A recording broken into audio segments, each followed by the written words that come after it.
दोस्तों, आपका स्वागत है हमारे इस YouTube चैनल स्टडी सेक्शन में। आज हम फिजिक्स का फर्स्ट चैप्टर प्रकाश के परावर्तन तथा अपवर्तन का 30 अति महत्वपूर्ण प्रश्न देखेंगे, जो बिहार बोर्ड एग्जाम 2021 के लिए काफ़ी महत्वपूर्ण है। तो चलिए पहला प्रश्न।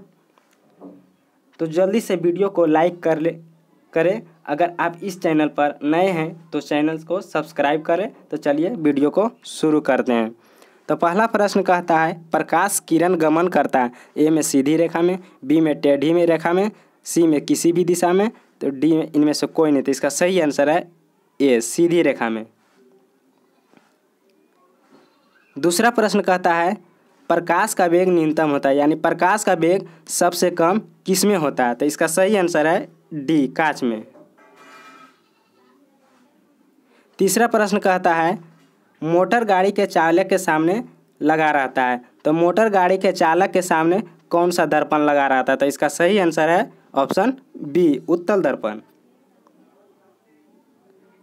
चौथा प्रश्न कहता है, देखिए, मोटर कार के हेडलाइट में किसका प्रयोग किया जाता है? यानी मोटर कार के हेडलाइट के रूप में कौन सा दर्पण का प्रयोग किया जाता है? तो इसका सही आंसर है ऑप्शन सी, अवतल दर्पण। पांचवा प्रश्न देखिए, पांचवा प्रश्न कहता है, समतल दर्पण द्वारा बना प्रतिबिंब होता है, यानी समतल दर्पण में कैसा प्रतिबिंब बनता है? तो इसका सही आंसर है बी, काल्पनिक प्रतिबिंब। छठा प्रश्न कहता है, देखिए, लेंस की क्षमता का एसआई मात्रक क्या होता है? यानी लेंस की क्षमता का एसआई मात्रक क्या होता है? तो इसका सही आंसर है डायोप्टर, यानी ऑप्शन ए। देखिए, सातवां प्रश्न कहता है, प्रकाश की किरणें का पथ दर्शाने वाले चित्रों को कहा जाता है, यानी प्रकाश की किरणें को पथ को दर्शाने वाले रेखा को क्या कहते हैं? तो इसका सही आंसर है ऑप्शन ए, किरण आरेख। आठवां प्रश्न कहता है, देखिए, 2 डायोप्टर क्षमता वाले लेंस का फोकसांतर होता है, यानी 2 डायोप्टर क्षमता वाले लेंस का फोकस बिंदु कितना होता है? यानी पी फार्मूला होता है P बराबर 1/f, यानी एक डायोप्टर बराबर होता है 100 मीटर। तो 100 मीटर होता है, तो इसलिए 100/2 करेंगे, तो 2 से भागा देंगे तो कितना आएगा? 50, यानी 50 इसका सही आंसर ऑप्शन डी। देखिए, 9वां प्रश्न कहता है, किसी उत्तल लेंस का फोकसांतर 50 सेमी है तो उसकी क्षमता होगी। तभी बताए थे P बराबर 1/f होता है, ठीक है। तो 100/50 से भागा देंगे, यानी 2। अब देखिए, इसमें 2 है लेकिन माइनस है और प्लस है, तो उत्तल लेंस की फोकस जो होती है वह ऋणात्मक होती है, ऋणात्मक होती है। तो इसका सही आंसर है, सॉरी दोस्तों, उत्तल लेंस की फोकस दूरी जो होती है धनात्मक होती है। तो इसका सही आंसर है ऑप्शन डी, 2 डायोप्टर। 10वां प्रश्न कहता है, प्रकाश की किरणें के समूह को कहते हैं, यानी प्रकाश की किरणें के समूह को क्या कहते हैं? तो इसका सही आंसर है बी, किरण पुंज। देखिए, 11वां प्रश्न कहता है, उत्तल लेंस की क्षमता होती है, यानी उत्तल लेंस की क्षमता जो धनात्मक होती है कि ऋणात्मक होती है, इसको आपको बताना है। तो उत्तल लेंस की क्षमता होती है जो इसका धनात्मक होती है, तो इसका सही आंसर है बी। देखिए, 12वां प्रश्न कहता है, अवतल लेंस की क्षमता होती है, यानी अवतल लेंस की क्षमता धनात्मक होती है कि ऋणात्मक होती है? तो इसका सही आंसर है ऑप्शन ए, ऋणात्मक होती है।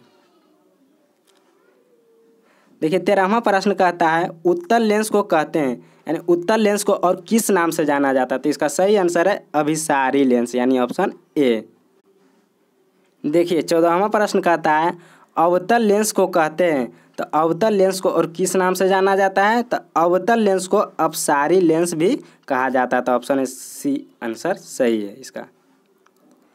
देखिए, 15वां प्रश्न कहता है, निम्न में कौन सा पदार्थ लेंस बनाने के लिए प्रयुक्त नहीं किया जाता है? तो किसका प्रयोग जो है लेंस को बनाने में प्रयुक्त नहीं किया जाता? तो इसका सही आंसर है मिट्टी, ऑप्शन डी इसका बिल्कुल सही आंसर है। 16वां प्रश्न कहता है, किस दर्पण से हमेशा वस्तु से छोटा प्रतिबिंब बनता है। तो किस दर्पण में हमेशा वस्तु से छोटा प्रतिबिंब बनता है? तो इसका सही आंसर है उत्तल, यानी ऑप्शन बी इसका बिल्कुल राइट है। देखिए 17वां प्रश्न कहता है किस दर्पण से वस्तु का बड़ा प्रतिबिंब बनता है, यानी कौन से दर्पण में वस्तु का बड़ा प्रतिबिंब बनता है? तो इसका सही आंसर है अवतल, ऑप्शन बी इसका बिल्कुल सही आंसर है। देखिए 18वां प्रश्न कहता है प्रकाश के परावर्तन के कितने नियम हैं, यानी प्रकाश के परावर्तन के कितने नियम हैं? तो इसका सही आंसर है 2, ऑप्शन बी इसका सही आंसर है। 19वां प्रश्न देखिए कहता है जब प्रकाश की किरणें हवा से कांच में प्रवेश करती है तो मुड़ती है, यानी प्रकाश की किरणें जब हवा से कांच में जाती है तो कौन सी दिशा में मुड़ती है? तो इसका सही आंसर है अभिलंब के निकट, यानी ऑप्शन बी इसका सही आंसर है। देखिए 20वां प्रश्न कहता है फोटोग्राफी कैमरा का अभिदृश्यक होता है, यानी फोटोग्राफी के कैमरा में कौन सा लेंस या दर्पण का प्रयोग किया जाता है? तो इसका सही आंसर है ऑप्शन ए, उत्तल लेंस का प्रयोग किया जाता है। देखिए 21वां प्रश्न कहता है साइड मिरर के रूप में प्रयुक्त होता है, यानी साइड मिरर के रूप में कौन सा दर्पण का प्रयोग किया जाता है? तो इसका सही आंसर है ऑप्शन बी, उत्तल दर्पण इसका सही आंसर है। देखिए 22वां प्रश्न कहता है एक अवतल दर्पण की फोकस दूरी 10 सेमी है तो उसकी वक्रता त्रिज्या हो गई, यानी फोकस दूरी जो है 10 सेमी दिया है तो उसकी वक्रता त्रिज्या हमको निकालना है। तो फार्मूला होता है ए बराबर r/2। तो देखिए फोकस दूरी हमको दिया हुआ है, तो फोकस दूरी 10 है तो वक्रता त्रिज्या r/2, यानी r बराबर कितना हो जाएगा? r बराबर 10 दूनी 20। तो इसका सही आंसर है ऑप्शन बी, 20 सेमी। देखिए 23वां प्रश्न कहता है निर्गत किरण एवं अभिलंब के बीच के कोण को कहते हैं, यानी निर्गत किरण और अभिलंब के बीच के बने कोण को क्या कहते हैं? तो इसका सही आंसर है ऑप्शन बी, परावर्तन कोण।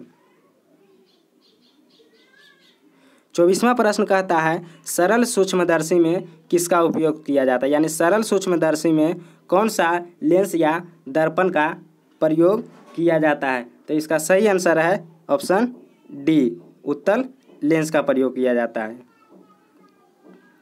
देखिए 25वां प्रश्न कहता है किसी माध्यम के अपवर्तनांक का मान होता है, किसी माध्यम का अपवर्तनांक का मान होता है, फार्मूला होता है इसका sin i बटा sin r। तो इसका सही आंसर होगा ऑप्शन ए जो है बिल्कुल सही है। 26वां प्रश्न कहता है दोस्तों इस यहाँ मिसप्रिंट हो गया है, यहाँ 2 वक्रीय पृष्ठों से घिरे ठोस माध्यम को कहते हैं।